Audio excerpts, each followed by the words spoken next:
Well, hello and welcome everyone to yet another one of my The Flash videos. So who the hell names all those movies on the blighted Earth 19?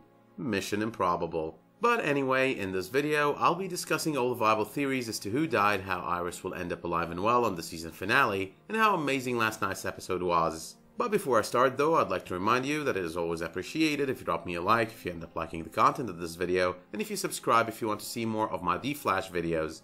Do remember as well to click the bell icon next to the subscribe button in order to get alerts and notifications when I upload a new video. But back to the penultimate episode of the season, which was such a great episode, and an emotional one at that. Loved that gloomy song the episode started with. Loved as well the message Iris left Barry, which was a great way to make the final scene perfect and more emotional, even though we know Iris is either not dead or at least won't stay dead. Iris was really great on this episode all the way, and to the very end. The way she decided to accept her fate, sacrifice herself for the safety of Joe, Wally, and Earth 2 Wells. It was extremely interesting as well how Barry throughout the majority of the episode has been making all these questionable choices. But what's even more interesting is the fact that Captain Cold was his moral compass, was the one who stopped him from going along with such decisions, telling him in the end all about how he should not try to stop Savitar by beating him at his own game, but rather by being himself, by using the power of hope. And this as well happens to tie in with the conversation they had on the Into the Speed Force episode. But it's always amazing to watch Wentworth Miller in action. He was amazing all the way. If you're a fan of Prison Break and you're currently watching the show's revival for a 5th season on Fox, you would understand what I'm talking about here. He's just got this versatility to his ability to perform in a role, enabling him to act differently, walk differently, talk differently, even change the sound of his voice, and bring out the best in each of his characters and on the 2 shows. And the writing for him is always amazing on the Arrowverse shows, like he had a bunch of good lines in last night's episode. Take this one for example. You see the good in me and I see the bad in you, attributing their ability to deal with one another and coexist mostly to that factor. But besides Captain Cold, there was of course the mini crossover with Arrow given Lila's role in last night's episode. She's a really good actress, and there were a whole lot of references in her conversation with Barry to a lot of things Arrow and the Flash, including Flashpoint, Baby Sarah, and Baby John replacing her. Now I still don't understand why the whole baby switch thing is such a sore spot for Diggle and Lila. You can't really miss what you never had and what you can't remember. It's like to them Lila went through the whole thing, her pregnancy, the labor, and finally had Baby John, whom they both love and who happens to be the one they remember, besides of course Connor Hawk for the win. But moving on, one other great thing about the episode was all about how Caitlyn is torn apart between being Killer Frost and her good old self. I mean, that was pretty clear in last week's episode, especially with the elevator scene, but it got to a whole new level when we watched her try to talk Savitar out of killing Iris. She even referred to herself as Caitlyn and to him as Barry, a variation on what she's been doing so far, rejecting the idea of being Caitlyn. But her showdown with Cisco was an even better part of the episode. It's what Cisco has repeatedly seen in Vibes, and is how he ends up losing his hands along with his powers, is how Caitlyn possibly goes full-on Killer Frost. I don't really think they're going to do that though, and if they do, something is bound to happen later on, avoiding getting to this outcome. But moving on to finale predictions and theories, this episode probably got most of us speechless. I could hear a variation of the words of snart in my ears as I thought of a decent portion of all these theories I've uploaded recently. You gotta make the theory, present the theory, expect the show to smash the theory, throw away the theory. Now first off, I believe Cisco is not losing his hands as a product of his fight with Caitlyn. At least the set photos from the finale indicate that. I don't think as well they'd have everything they've teased so far in the episode with future Barry come to happen. Would just be stupid. Besides, Cisco's abilities so far have become an integral part of all the action. It would probably be such a bad idea for the show to cut them loose at this point. On another note, Iris won't be dead come the end of the finale. Now I've got so many theories on the subject. For starters, there was the scene with HR feeling guilt over Savitar managing to take Iris because of his big fat mouth. Then there was the part of the scene with her death where Barry uses a Speed Force gun on Savitar, leading to him dropping Iris and running all over the place before he picks her up and kills her. There's always the chance that HR used the face switching tech, replaced her when Savitar was running all over the place, thus sacrificing himself in his attempt to be the hero, to correct the mistake he's done, and to smash the prophecy of Savitar into pieces. He would then not be the coward after all. It is possible as well he used Wally's help in the process because it would seem the time between Savitar dropping Iris and picking her up again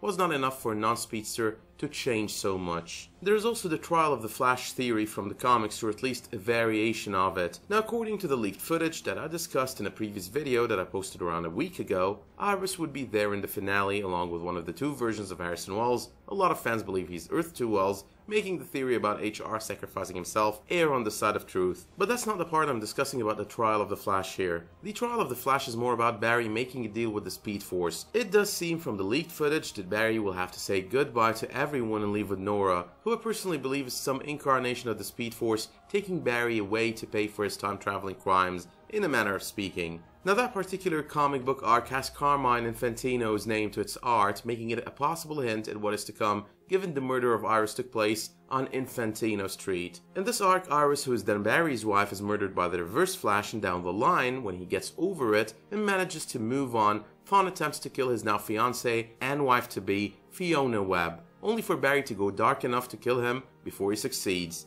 Now, even though in that version Barry is tried before a jury ending up in his acquittal, I'm thinking the trial in this case will be before the Speed Force and will be either for his time-traveling mistakes or for killing Savitar. I also believe it won't be that much of a trial, but rather Barry actually going away willingly, realizing how he has done so much that he shouldn't have over the course of 3 seasons, but especially over the course of the 3rd. And I'm thinking in this case he might end up making some sort of a deal, like bring back Iris and change it all, erase Savitar's existence, and I'll go away with you. Now, I'm not particularly fond of this theory. It's kinda so easy, like it is the easy way out of everything that happened so far in this season. Especially when we all know Barry will only serve some time before he comes back out in season 4. It pretty much won't have that much of a jaw-dropping effect. But another theory that comes to mind here is Caitlyn sacrificing herself to save Iris, using the tech on herself to repent for betraying the team. Given we watched her last night trying to change Savitar's mind, talking him out of killing Iris, we know for a fact Caitlyn is still in there, and still strong enough to have some sway over her alter ego. And I know she was supposedly facing off with Cisco at the very same moment, but the moment Iris died, we never really knew if the vibe Killer Frost fight continued or if she actually stopped, changed her mind about trying to kill her best and closest friend since before the events of the first season. Of course, Caitlyn surviving all of this is the most likely scenario as of now. I'm not trying to be stubborn or to stick to my earlier theory. I can admit when a theory is wrong. That's the whole concept behind building theories. And as I mentioned in a previous video as well, I know Caitlyn is coming back for season 4. And while a lot of commenters keep referring to her statements in recent interviews that she's still going to be old Killer Frost then, and she can be killed accordingly, she always hinted that this arc might or could stretch into season 4. The key words here being words like might and could. Also, considering the writing for the new season usually starts around this time of the year, possibly after the airing of the finale as well, I'm pretty sure nothing of the sort is set in stone. As to how Caitlyn would still be part of the show, I'm guessing there are so many ways to keep her on board. For starters, she could always come back as a Caitlyn from another Earth, but that is not really the option I'm rooting for or looking forward to. I think Barry might have to sacrifice himself by the end of the season, becoming a time remnant in favor of his second season version,